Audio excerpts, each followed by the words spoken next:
So why is Lodi such a great climate for Zinfandel in particular? Well, that's a good question because Lodi itself is a really great place to grow grapes, wine grapes. It has very cool nights, and by that I mean even in the summertime, it's not uncommon to have temperatures in the very low 50s at night.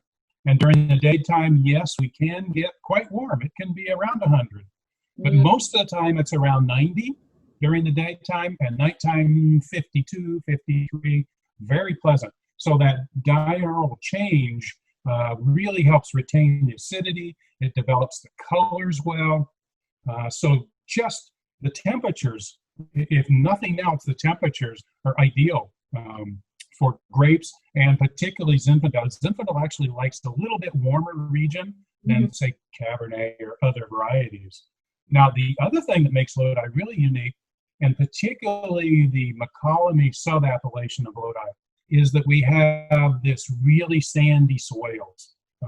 Zinfandel likes really well-drained soils. And so sand, it doesn't come much better drained than sand. And there's tremendous amount of sand in some of these soils, particularly in this McCollum sub-appellation of the Lodi appellation. So between those two things, the soils and the temperatures, really makes Lodi a great place for Zinfandel.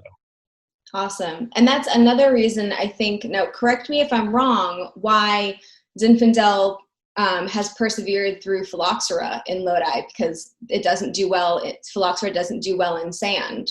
That's correct. Yeah. Lodi, many of the old vines in Lodi are planted on their own root. And the only way they can get away with that is to not have the pests in the soil that would attack them. Phylloxera, which of course we've all heard about in France and then in Napa fairly well within the last 30 years, doesn't like sandy soils at all. In fact, they just are not here. And so even though they're on own root, these really old vines still do well because there's no phylloxera, because it's so sandy. So yeah, that's a really good point. Lodi, the guys way back when knew where to plant Zinfandel, and Lodi's it. They got something right for sure. They sure did. They got it right.